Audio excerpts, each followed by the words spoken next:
प्रयागराज की सियासत के सारे समीकरण बदलने के संकेत मिल रहे हैं। बीजेपी के खेमे से एक ऐसी खामोश लहर उठ रही है जो संगम की गहराइयों से लेकर राजनीति के मैदान तक प्रयागराज में नया खेल कर सकती है। इस खबर की सियासी जमीन तो प्रयागराज में है, लेकिन गूंज लखनऊ समेत यूपी के कई जिलों में सुनाई दे रही है। प्रयागराज के सबसे प्रभावशाली घरानों में शुमार बाहुबली करवरिया परिवार एक नए अध्याय की शुरुआत करने जा रहा है और इस आगाज का इशारा दे रही है लखनऊ में खींची गई कुछ खास तस्वीरें।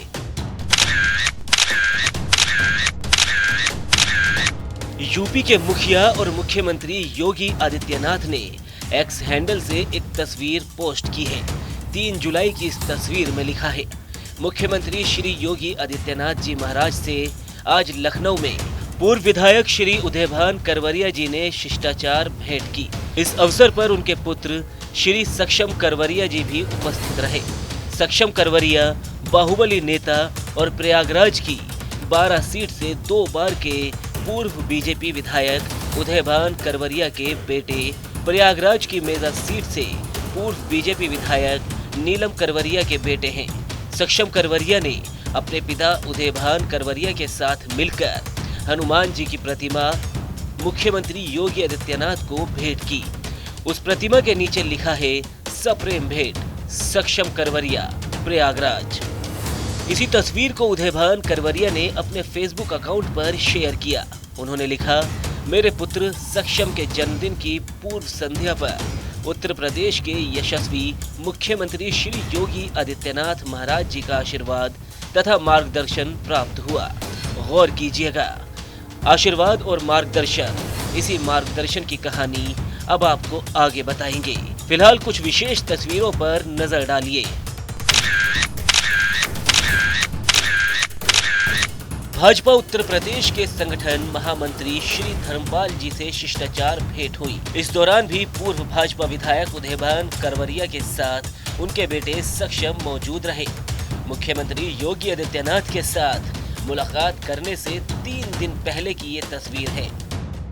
जिस दिन यूपी बीजेपी के संगठन मंत्री धर्मपाल से उदयभान करवरिया और उनके बेटे सक्षम ने मुलाकात की, उसी दिन कुछ घंटे पहले यूपी बीजेपी के अध्यक्ष भूपेंद्र चौधरी से दोनों मिले थे। फेसबुक पर तस्वीर पोस्ट करके उन्होंने लिखा, उत्तर प्रदेश भाजपा अध्यक्ष भूपेंद्र चौधरी से पुत्र सक्षम ने मिलकर उनके जन्मदिन पर उनको शुभकामनाएं दी। भूपेंद्र चौधरी को शुभकामनाएं देने से ठीक पहले उदयभान करवरिया अपने बेटे सक्षम के साथ यूपी के डिप्टी सीएम ब्रिजेश पाठक से मिले। इसकी तस्वीर भी फेसबुक पर पोस्ट की और लिखा, उत्तर प्रदेश के deputy chief minister Brijesh Pathak ji से आज शिष्टाचार भेंट हुई। यूपी के डिप्टी सीएम ब्रिजेश पाठक से मुलाकात करने से ठीक एक दिन पहले की एक फेसबुक पोस्ट में लिखा है, आज लखनऊ में कारागार मंत्री दारा सिंह चौहान से सक्षम ने शिष्टाचार भेंट की। योगी सरकार में मंत्री दारा सिंह चौहान से पहले उदयभान अपने बेटे सक्षम के साथ एक और मंत्री से मिले। उन्होंने वो तस्वीर भी फेसबुक पर पोस्ट की और लिखा, आज लखनऊ में नगर विकास मंत्री A.K. शर्मा जी से शिष्टाचार भेंट हुई। इस मुलाकात के दौरान उदयभान करवरिया के बेटे सक्षम करवरिया ने भी ऊर्जा मंत्री A.K. शर्मा को गुलदस्ता दिया। बाहुबली नेता उदयभान करवरिया और उनके बेटे सक्षम की मुख्यमंत्री, संगठन मंत्री से लेकर डिप्टी सीएम और कई कैबिनेट मंत्रियों के साथ इस शिष्टाचार भेंट के राजनीतिक मायने समझिए। दरअसल प्रयागराज में बीजेपी को प्रभावशाली नेतृत्व की तलाश है।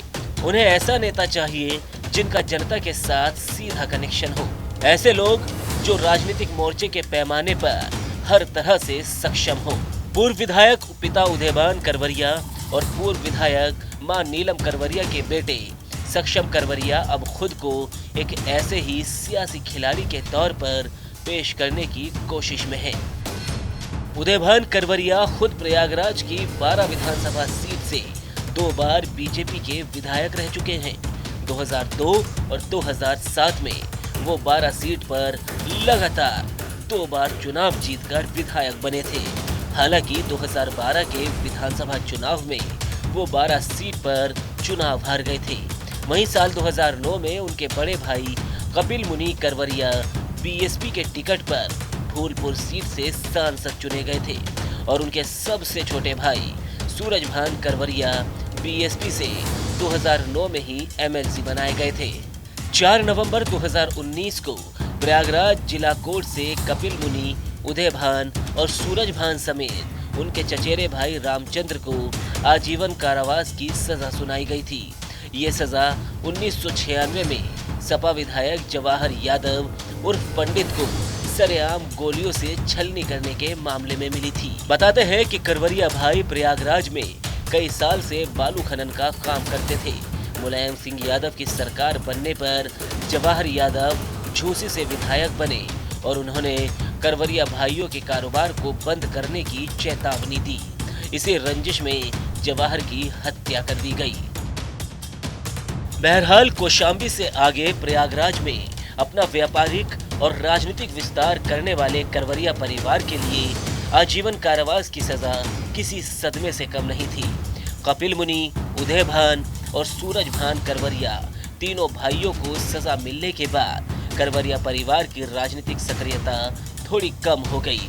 हालांकि उदयभान करवरिया की पत्नी नीलम करवरिया ने 2017 में प्रयागराज की मेजा सीट से बीजेपी के टिकट पर जीत दर्ज की थी, लेकिन 2022 में वो चुनाव हार गई। लीवर की गंभीर समस्या की वजह से सितंबर 2024 में उनका निधन हो गया, लेकिन उनके निधन से ठीक पहले 19 जुलाई 2024 को यूपी सरकार ने एक बड़ा फैसला लिया। उदयभान करवरिया की आजीवन कारावास वाली सजा को माफ कर दिया गया। उदयभान की रिहाई के बाद से ही ये कयास लगाए जा रहे थे कि अब प्रयागराज में बीजेपी की सियासी धारा कोई नया रास्ता इख्तियार कर सकती है। अब उदयभान करवरिया जिस तरह से अपने बेटे सक्षम करवरिया के राजनीतिक मुलाकातें करवा रहे हैं, उसे सिर्फ शिष्टाचार मुलाकात नहीं बल्कि सियासी शिष्टाचार सिखाने की नर्सरी कहना ज्यादा मुफीद रहेगा। सक्षम करवरिया उदयभान और नीलम करवरिया के बड़े बेटे हैं। पिछले कुछ सालों से वो अपनी सामाजिक उपस्थिति दर्ज करवाते रहे हैं। इतना ही नहीं, 22 अक्टूबर 2024 को सक्षम करवरिया मुख्यमंत्री योगी आदित्यनाथ से मिले थे। तब भी फेसबुक पोस्ट के जरिए लिखा गया था कि मेरे पुत्र सक्षम, पुत्री साक्षी और भतीजी मीनाक्षी की माननीय मुख्यमंत्री योगी आदित्यनाथ से शिष्टाचार भेंट हुई।